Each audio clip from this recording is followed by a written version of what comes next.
Hello, everyone, and welcome to the latest episode of VOX VOMITUS, where we are asking you to run away with us and join the circus. I am your host, Jennifer Ann Gordon, the author of Beautiful, Frightening, and Silent, Pretty Ugly, as well as the Hotel series. Joining me today, as always, is my VOX VOMITUS vixen, Allison Martine, author of the BIRDBOX, which includes Dibs, Since September, Move on Melinda, and Climb the Salmon Ladder. Joining us today on our circus theme, I'm not sure if you can see my silly hat, or Allison, show your antlers. They're not antlers, they're antenna. Okay, show your antenna. Okay. Kang Wong, author of The Circus Infinite, which we'll get to this later. We are all agency siblings and or cousins. Depending on how you draw the lines. I don't know. Depending on like where the tree is. Kang, thank you very much for being with us. Tell us a little bit about your book and yourself. And why are we dressed like weird people? You tell us why we are. Well, hi, everybody. I'm Khan, and The Circus Infinite is my debut novel. I've previously published some poetry a long time ago, but The Circus Infinite is my first book. I have a circus past, which I drew on for, although it's really more circus adjacent, but we can get into that. Circus adjacent. I'm theater adjacent. You're circus adjacent. Which I drew on for this book. My day job career was largely in the nonprofit arts, but I am now retired from that, which is weird to say because I don't feel like a retired person. You don't strike me as terribly retired because I feel like we're about the same age. So I'm like, I was like, I was able to, I was lucky enough to fall into a civil service position. Nice. You're like, I retired at 27. I crossed well, not quite that young, but I crossed we can say we are. Do you have a subscription to AARP magazine? Not yet. But I mean, it's a great magazine. I read my mom's. I think the time is coming. Yeah. Mother's keeps telling me I get senior discounts on Tuesdays, and I wish they'd stop telling me that. I think it's anything over 50 you can. It is. That's when I started getting. I started getting the mailings when I turned 50. They're like, thank you. So cool. And now I'm writing. Back to finishing up the intro. Now I'm doing the full-time writer thing. I do want to clarify, not because I got such a huge deal that I was able to like put it down and be a full-time writer. That's not it. The timings happen to work out this way.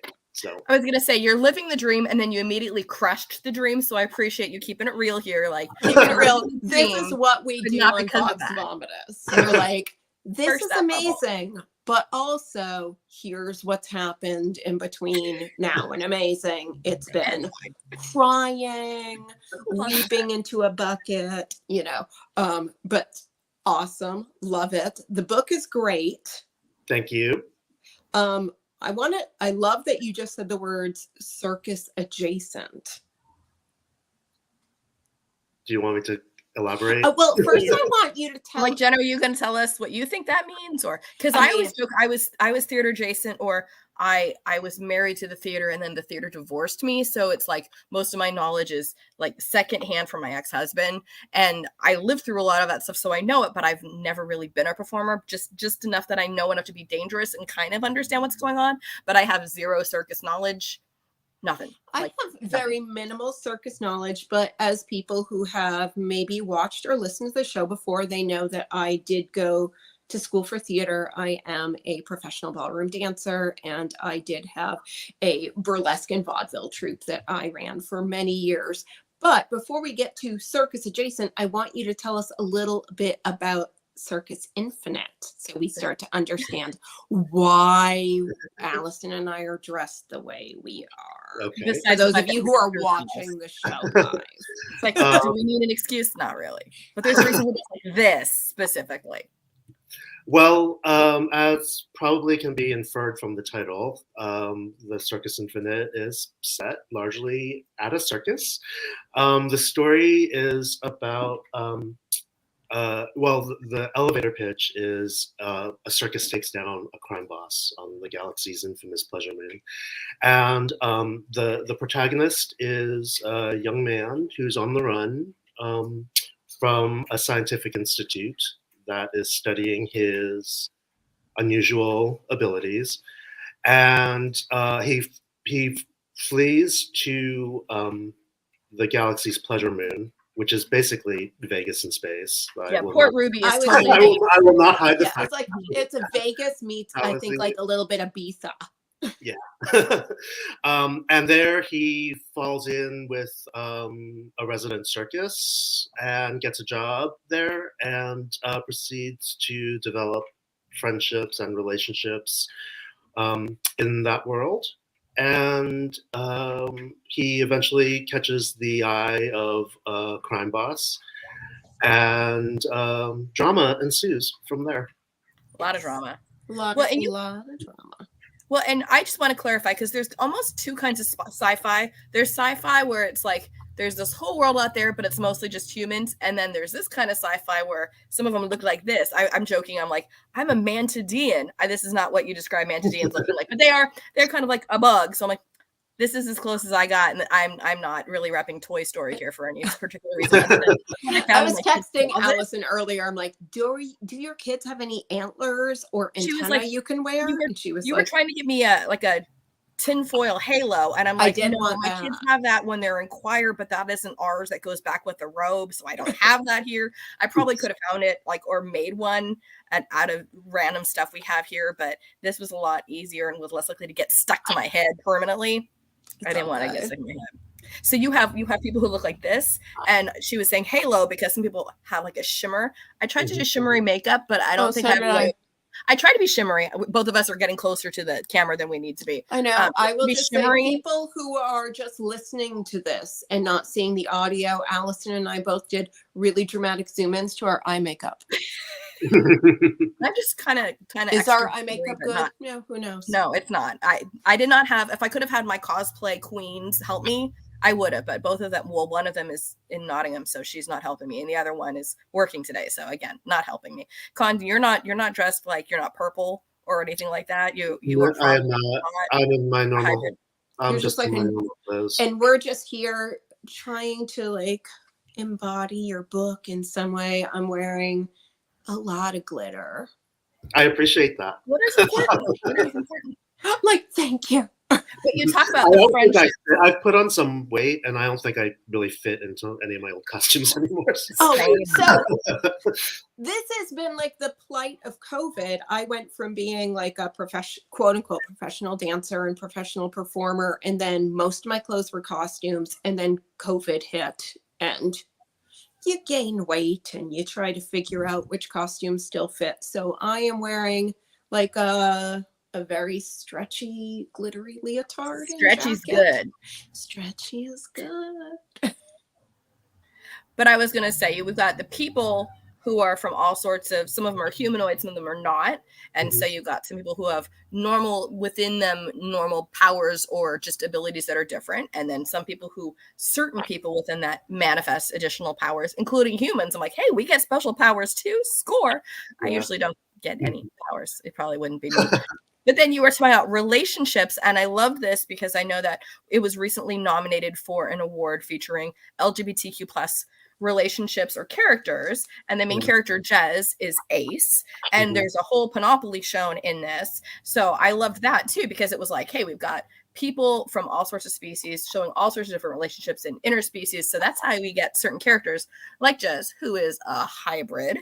So he's human, and then is the other half of him Rigela? Is that right, Rigela? Rigela, yeah. Rigela, yeah. And he's because Rigel's a real place. Like Rigel's a real star.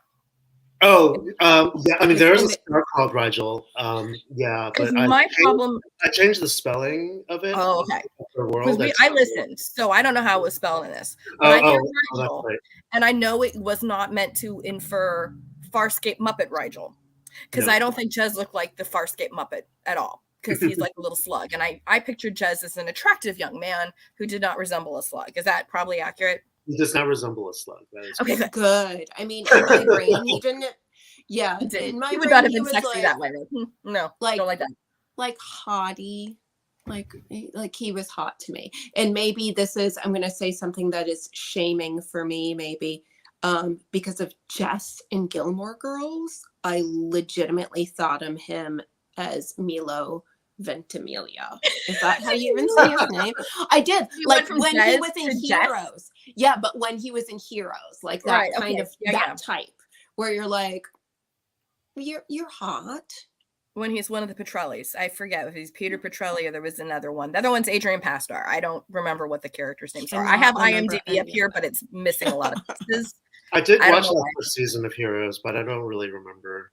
I Well, like it's I just weirdly like- remember I remembered the first season and then I read the comic books and I thought like that Nerd. character was really good. But then when you said Jez, I was like, Jez from Gilmore Girls? Sorry, that is I was just where I hearing the went. Z, so I don't think it's supposed to go there for anybody. No, I know, but it is where it went for me, and I think it really works. Did you have an inspiration, Con, for Jess or Jez? It's Jess. The audiobook narrator did pronounce it more like Jazz. Yeah, with the Z, yeah. Yeah, which is it's fine. I mean, Stefan did a phenomenal job, so I don't mean to be like dissing that work. Yeah, I think we both listened to it, so yes, it was great.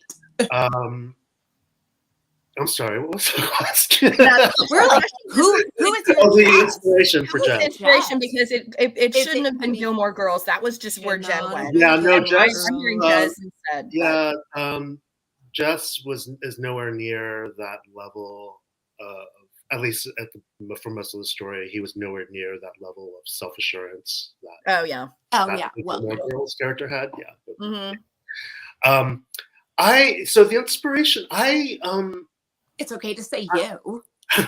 well, it wasn't fully me.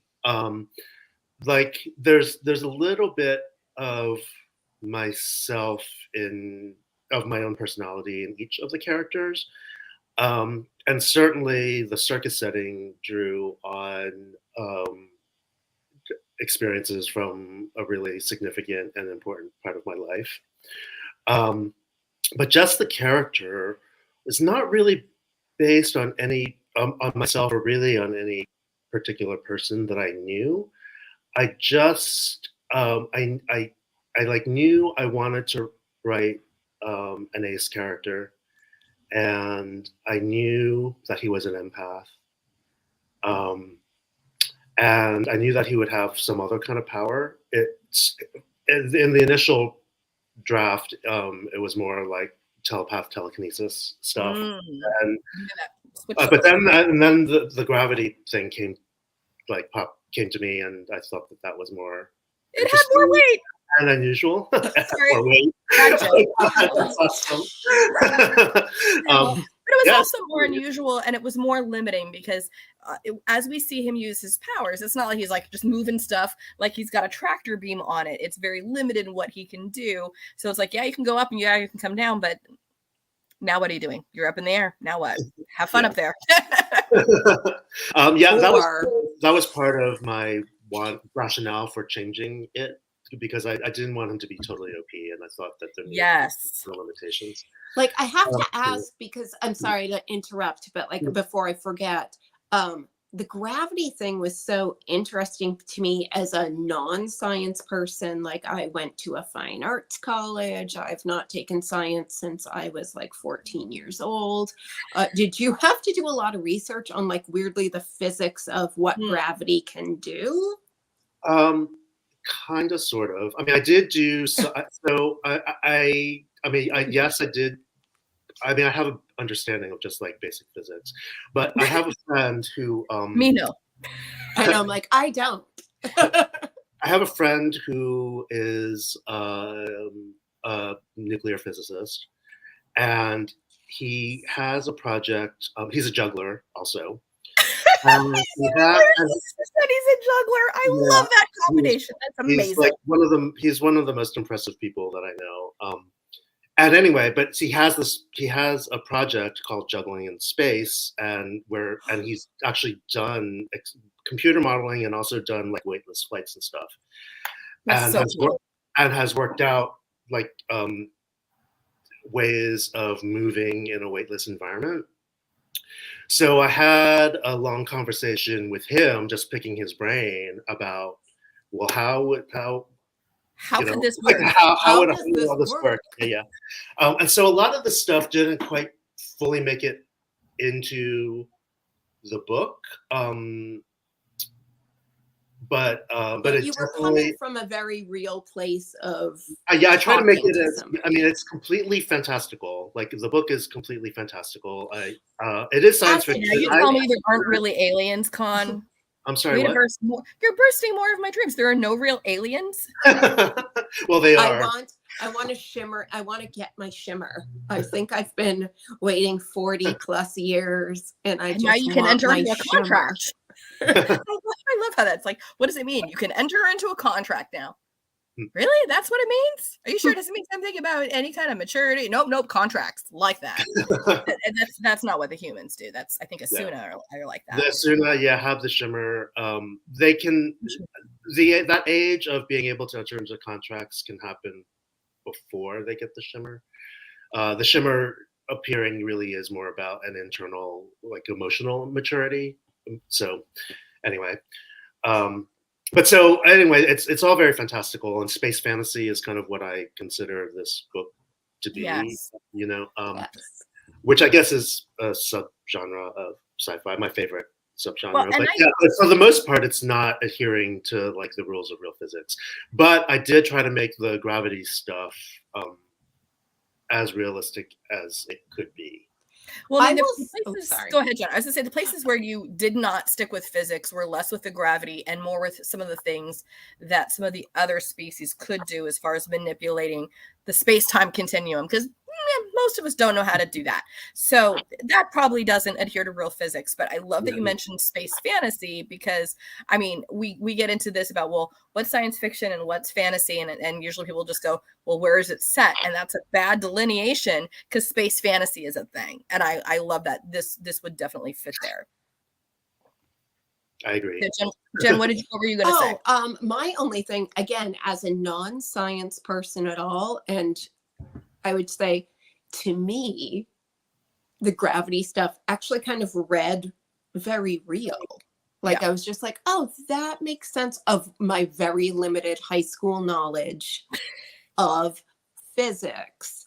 And it never made me, in a good way, want to reach for my phone and go, that's not possible.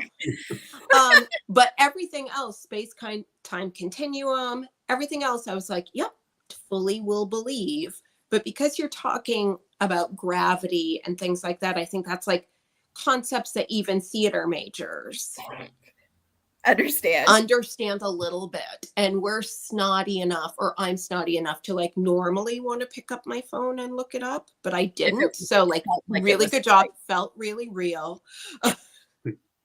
Did you consult your friend, the nuclear? What is it? He's a nuclear physicist, but he's also a juggler. And a juggler. Did you consult him for both things? Like, were you getting the juggling accurate? Like, did you run it by him, going, "Is this a possible act?" I mean, I don't think you described the juggling in enough detail that anybody could have been like, "This seems like an inappropriate juggling move." No, more than describe. I only consulted him on the gravity stuff. So as part of my circus adjacent background, I did do contact juggling for a little bit. And I've certainly seen enough juggling acts. Like the crystal ball on your body? Yeah. My husband does that.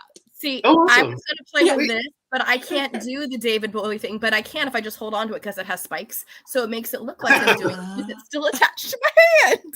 This is the level of coordination I have. I could never do that. But as a fan of the Labyrinth and having seen the thing, I'm like, Roman can do that, so your friend can do that, or you can do that. Yeah. I'm a little out of practice, but I had the basics down of that. Like I never love it. Very far. It looks I've been in the house when it's happening for many years, and every time I see it, I still go, that is magic. And he's like, it's not, it's just balance. And then the ball's like on his head, and I'm just like, oh, how can you do it? I never got to head balances. So. It terrifies me because as somebody who's just like, what if that crystal ball like smashes into your face and it breaks your cheek or your nose or something? Like, how are we going to pay the bills? I mean, like because like some of these balls are the crystal one, the acrylic ones that big and heavy. Crystal are very heavy. Yeah. But there's other types of balls you can use too. Can you? I know, like it's hard to be like a pizza dough ball, like something a little softer. Well, there are these things called stage balls that are made out of vinyl, and they're kind of squishy. Well, some of them, sometimes they're hard, like a shell, but they're hollow and they're light. And then there's some varieties that are like squishy. I love that we're both like leaning. Allison and I are both leaning and like, tell us about this. And also the same kind of balls that like rhythmic gymnasts use. You could practice. Those are the bigger ones, right? They're often bigger. Yeah. So those are all the different kinds of balls you can practice with. Nice. But like, I have balls. I do have one of those crystal ones. I was always afraid of like dropping it on my hardwood floor. I will say this: you should be scared of that. You should be. We have a series of, and I should have brought one with me. A series of large crystal balls that are cracked and have chips out of them from Roman mistakes. Practicing outside.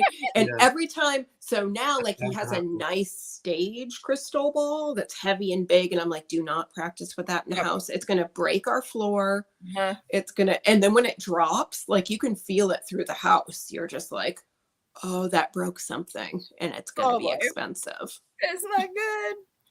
So, Con, how did you get into all of this? Because I don't know where you originate, but most of us did not actually run away to the circus. And I'm assuming you didn't either. How did that transition from, I'm assuming, a probably mundane life to circus adjacent?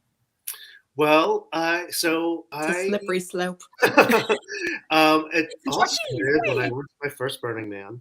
I found myself a Burning Man is such a cliche at this point, but for our generation, might as well. Some people are like, what's a Burning Man? Can you tell us what Burning Man is? Because for the record, it has nothing to do with Wicker Man. First misconception until someone explain it to me. No. So Burning Man is an annual art festival that happens in the Nevada desert.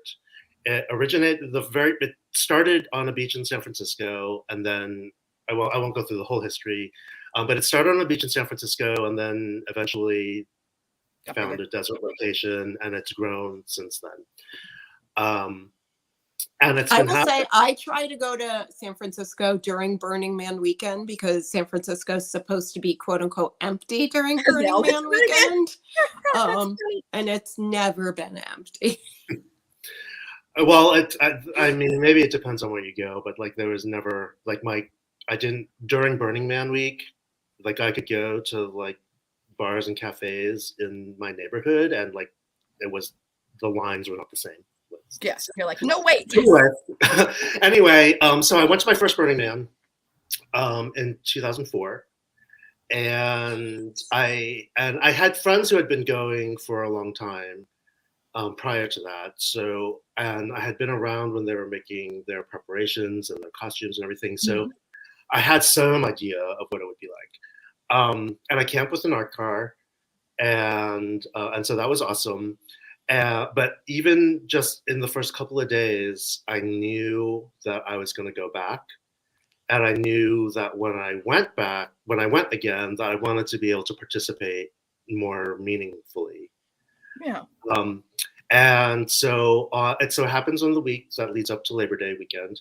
And on the Saturday night, it's like, is when the big party is, when they burn the titular man. The man. And there's this whole show that happens around the man before the man gets lit.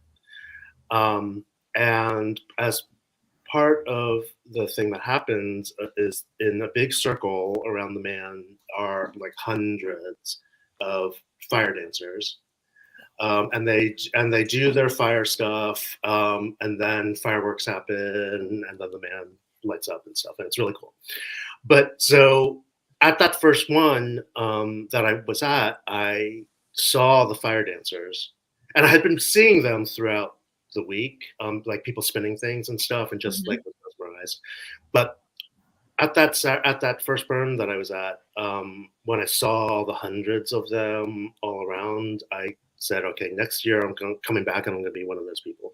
Yes. And I was indeed, and so I like learned how to do it, and indeed and hooked up with a group that was accepted to be part of that circle. There's a whole process to get into that, which I won't go into. But so indeed, by the next year, I was one of the fire dancers, and this big circle around. That is so cool. And so that's how it all started, was learning fire dancing. My first prop that I learned was poi. But then once I got into that world, I started seeing people do stuff with other props, and that's how so then shortly after doing poi, I got into learning contact juggling, which I mentioned before. And then I got into hoops, and that like completely took over. That completely took over everything, and hoop became my main prop. Are you in the hoop, or are you hula hooping, or a little bit of both? Both. Okay, because like I've seen the thing where the people are like, what is it, the Vitruvian Man, and you're like inside. That's intense. That's like I love that intensity. Yeah. The first time I saw that, I was screaming. What's it called? I was just like sear wheel, and it's spelled CYR. Because it's named after somebody, a circus artist named, I believe his first name is Daniel Sear. So it was named after the performer. Okay. It's named after the person who originated that act. Because one of the things I absolutely loved about your book is, so just to clarify, so it's circus in space, but it's very much like a Cirque du Soleil kind of thing, where it's all human acts or humanoid or mantidian, whatever. But conscious people who are choosing to perform and show their gifts. There are no elephants or tigers or anything like that, because I remember being kind of scared of the circus as a kid, because I was always told how mean they were to animals. And it wasn't until I was an adult and I could see things like Cirque du Soleil, where it's these beautiful humans performing these crazy acts, and I'm like, ooh, the circus is fun again. And so just for anybody who's like, I don't want to read a book about the circus, that sounds horrible. It's not Dumbo, sad elephant mom. There's no tigers being abused, none of that. No animals, it's and aliens being cool. Yeah, no, it's very much a Cirque du Soleil style. So one of my Goodreads reviews, I try not to read. You still read your Goodreads review? In the beginning, I now don't really like get into them, and you have to for various reasons. Just block them out. But one of the Goodreads reviews that I did read said that sometimes it seemed like Cirque du Soleil fanfic, which the reviewer probably meant to. I took it as they meant it to be a criticism, but I was like, yeah, fair. Like you just said that, and I was like, is that a bad thing? I didn't know that was a thing, but I would read it. I will tell you real fast. The thing about fanfic that people get down on is that it's supposed to imply lazy writing, because you were taking pre-established settings and characters and then just putting your own little plot spin on it. You did not take any established characters. Therefore, yes, you took a setting that we kind of know, and then you changed it up a bit, and then you gave us completely original characters. So it can't be fanfic if we don't know what the characters are, because they have to have characters. I've seen Cirque du Soleil like 9 times, and it's never been the same show. I've never seen the same character. Yeah. Now, when people say, what is it, the Love Hypothesis by Ali Hazelwood, and they say that is fanfic, that is fanfic, because that's clearly Kylo and Rey, and I read it, and I still liked it. So people can say it's fanfic is a bad thing, but if it's a good rendition, fine. But yours doesn't qualify because it doesn't have characters that you're just like dropping them over here. Yeah, no, I think that the person was being glib. but also at the same time, I was like, well, that's cute. I mean, I'm not totally wrong, I guess, but yeah. And you know what? Maybe it's a better way to say it's like an exploration of Cirque du Soleil, but in space, because it does pull a lot of those things, and that's fair. And it's like, yeah, you didn't invent the concept of a circus. No one said you did. So I have this new concept. It's a circus. What I loved that you did explore a lot, and I feel like, again, I've never been in the circus, but I've been circus adjacent with like burlesque or dance community or performance community for most of my life. There's a found family in kind of every show I've ever done. And then especially when I had my burlesque and vaudeville troupe, we were a huge family and, you know, like really bonded with each other, doing like the most ridiculous things and trying things with different acts and like, hey, do you know how to juggle? No, but I'll learn. And just like always trying new things. And we became a family for so many years. Did you find that, like, personally, obviously, when you were in like your circus adjacent life, and what was it about that made you say, this is what's going to take my book to the next level? Like, it's not just space fantasy, it's found family. Well, so to be honest with you for a second, when I was conceiving the book, I was more approaching it from a community. The word that I had more in my head was community. Yeah. And community and arts as a driver of social and cultural change is kind of a just a huge theme of yours. Yeah. And you know, should I be lucky enough to publish future books, you will see that theme occur. And so found family was more. It's like the popular marketing phrase that everybody. That's true. It is, but I mean. But so I was. But it's still a very like real concept. Like I hate to say that, like I'm an only child, so like all of my friends have always been found family, and especially when I was in a performing community. Yeah, well, for sure. But I was coming at it in the circus realm more from a community perspective, and the found family idea has played out in my life more in the context of queer community and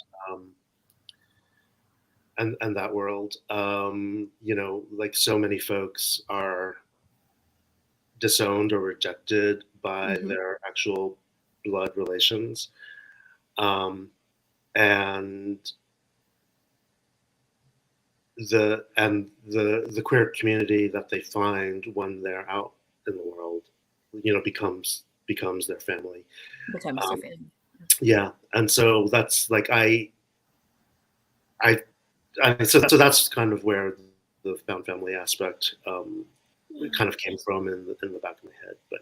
Yeah. Well, and what you said about community and changing culturally, that's such a big theme in yours too. And I love that even though it wasn't necessarily something that was addressed specifically by the main character, it was addressed by kind of the ensemble, because you've got a really rich ensemble there about the culture of the Asuna, where they've got this closed culture where you can't do certain things off world and you can't share off world and you can't be beyond what your caste limits you to, but then still striving for change and seeing how certain people within it and certain people within the political realm are kind of like pushing for change, but at a pace where they go, okay, we don't want to do full upheaval, but our children's generation will see things differently and how that works in. And I love the inclusion of that, because we have cultures still where it's like, okay, you can't do these things, or these are not culturally acceptable for you, or these relationships aren't culturally acceptable. And you worked all that in beautifully, because it was never like in your face, but it was definitely a thing where you couldn't miss it either. If that, you struck that balance, if that makes sense. Thank you. Yeah, that was intentional. I'm glad you, yeah. I mean, I very much had something to say with this book, you know, but at the same time, I don't want to be like preachy or No, it never came across that way. And I think part of it was which characters you use to do that and which ways they do. And I love this scene, and it's not for the plot, it's not the most pivotal scene, but for character, it was so huge, where you have someone who's having an emotional breakdown because they don't want to go someplace alone. I'm like, that's me. Thank you for calling me out on the page. Oh my gosh. And she's like, but culturally, I can't go somewhere alone. And it's like, I've never gone someplace alone, and I'm scared to do that. And I'm the kind of person, like, I know people who go to the movies alone. I'm like, I'm scared to do that. And it took me a long time to just be able to get to the point where I could sit in a restaurant alone. And I always hide behind a book, be like, I'm here, I'm eating, I'm an outcast because I have nobody to eat with. I've got a book though, so don't bother me. And it's very, very strange, but just that whole feeling of like going someplace without an escort or an attendant or just a friend to hold on to. And I'm just like, well, I think this is also the beauty of, in your book, Jess or Jez, if you listen to the audiobook, he can sense what people are really trying to say and what they're really feeling. So that it's always such an amazing way to see every scene, what is happening, and then what our main character, Jess, is sussing or feeling from this. And how much the ensemble is willing to actually say out loud, because he is a great character and he's not going to call people out for no reason. If somebody's just scared and he's like, I get that they're scared, but I'm going to help them. Mm-hmm. But I'm not going to call them out and be like, oh, she's scared. She's scared to go someplace alone. Let's laugh. Yeah. Let's not do that. He was a great character with that. So do you... Like, I don't want to be like, do you consider yourself empathic? Because that sounds like so weird and dumb. But I think we're all, he's like, no, I don't.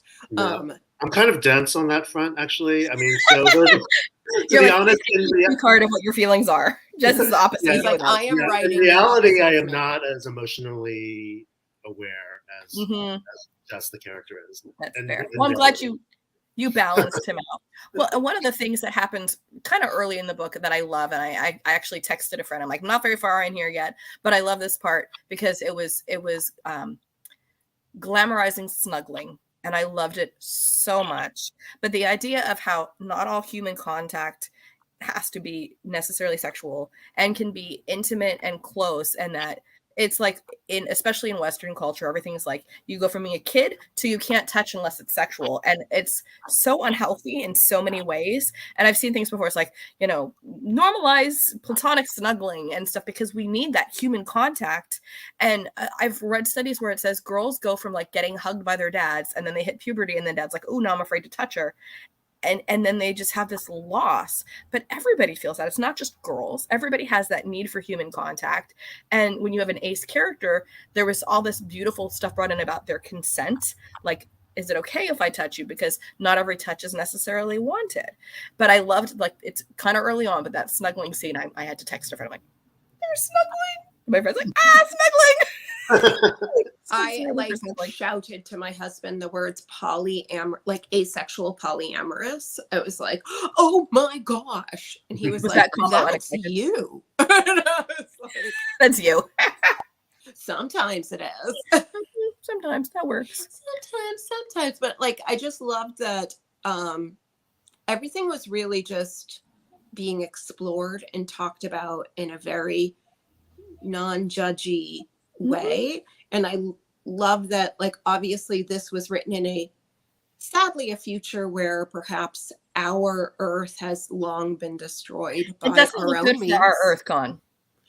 No, it doesn't. Yeah, it doesn't. I mean, I was like waiting for the discussion. I'm like, he doesn't come from Earth. Where does he come from? Where are we going to talk about Earth at all?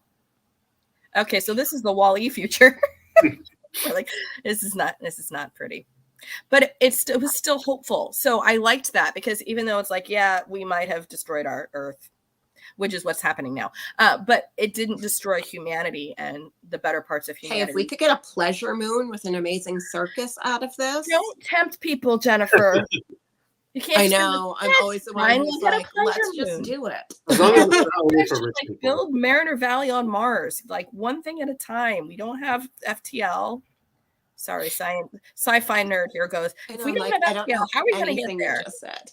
I know. Con might. I don't know. But the idea of going faster than light, to be able to get to these other moons and these other stars and these other places. So right now it's best that we try to do a good job of taking care of our planet while we're still stuck here. You know, just a thought. Well, just the backstory for humanity. So there's technically not FTL travel. There's these series of wormholes that are. So they do wormhole travel. Okay. Yeah. Yeah, but humans had left Earth in generation ships. Is the backstory. It doesn't. This book didn't go into that very much. Can we get that book too? I would like. Well, if I get the opportunity to write more books in this universe, because there's room on both ends, honestly. Eventually, I mean, I do have planned for the story of how humans got to be in this part of the universe and come to be part of the Congress. Yeah, that is a story that I want to tell, but it's planned in a future book, and whether I get to write it or not, I don't know yet. We all understand, and most of the people who are listening to this, watching it, Allison and I understand where, we're all in this position where we're like, hopefully I'll get to write some more, or hopefully somebody will read what I've written. Like, sometimes I'm fine when I go, oh, we're not doing that one. Good, because I don't know what I was doing next anyway. Let's just move on. It's fine. It's all good.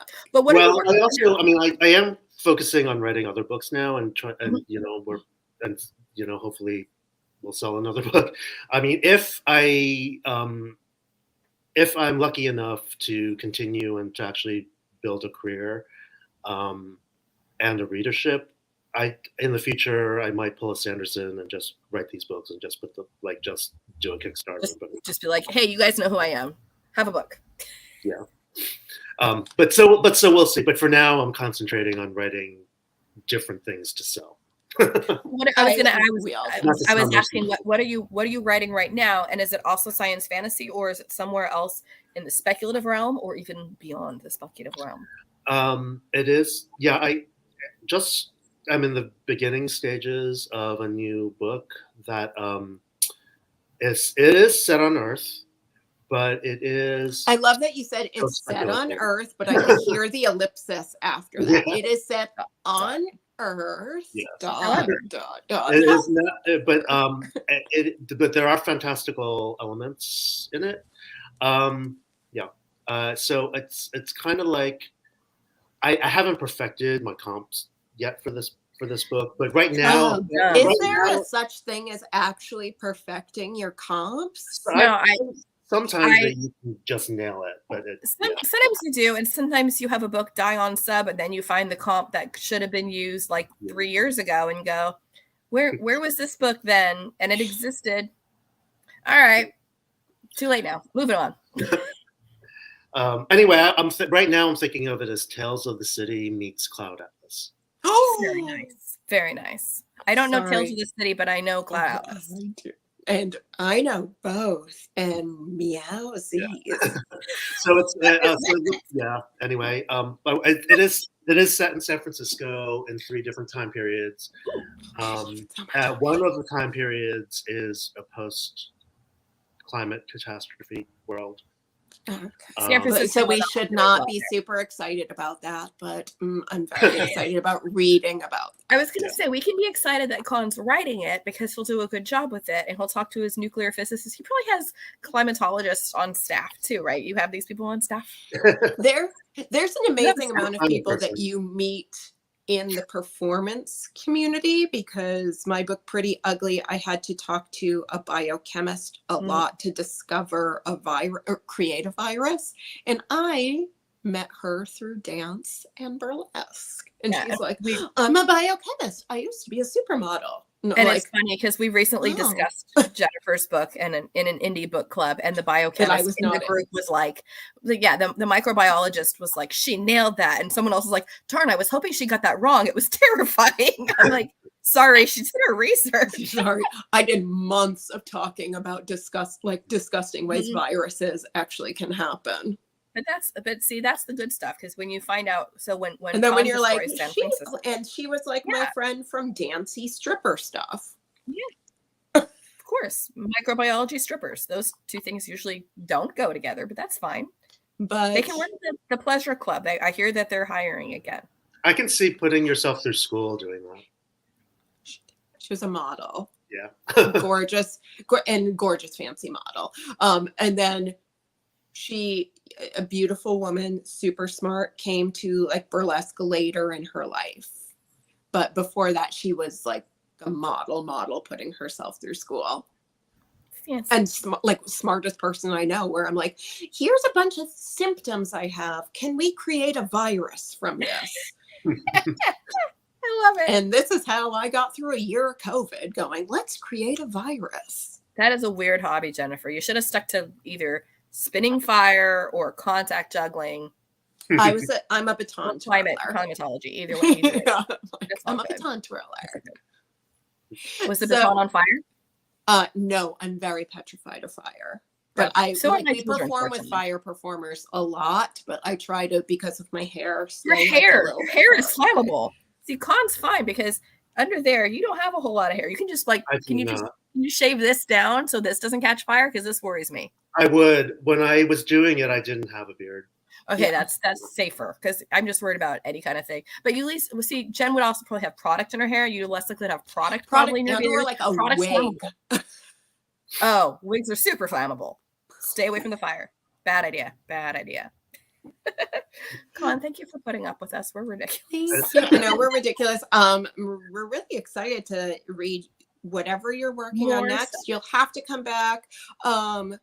You are Allison's agent brother. Yes, we're agent siblings. They're agent siblings. I'm agent cousin. We're all at the same agency, but Allison and Con have the same agent. I have a different agent. Holly Moonier. Whoop whoop. But with the same agency. So all the same agency. I think we can be agency siblings. Agency siblings. Yes. That works. And you're agent siblings, and I'm just an agency, like I'm a step sibling, because I'm like I'm over here with like my crime and horror, and people are like, "Oh, this kind of makes sense." It does. Not in that context. Oh, yeah. You see it, right? Makes all sorts of sense with that. I get it now. And I'm just throwing myself under the bus that if you need beta readers for destroying San Francisco over multiple timelines, I'm happy to read that because I like that. But Allison's the best beta reader you could ever have in the world. That's good to know. That's good to know. I'm sorry for all the people who are watching this who are like, what? Allison's the best beta reader ever? This is not an open call to just randomly send Allison things. No. I will just move it to spam. But if you are invited, she is the best beta reader you could ever have. But Con, thank you so much for joining us. It was amazing having you. Thank you so much. We love the book. Everybody, please make sure to check out the Circus Infinite. I don't have a copy of it to show you because I listened to it. And if I just showed you my Kindle, it would not be exciting. But please, show us your phone. I know. None of us do. We're in costume, but we don't have our props. We don't have the props. Stay tuned next week when we will have Christopher Golden, the New York Times bestselling author, and we will be talking about his latest book, All Hallows, which I am very excited about. I'm gonna have nightmares all week, aren't I? Okay. No. Fine. I just had a beautiful week of Circus. You now want to put me through the ringer. Actually, it's a lovely book that, again, it's more about family and one really terrible Halloween. And with that, bye. Bye, everybody. Bye.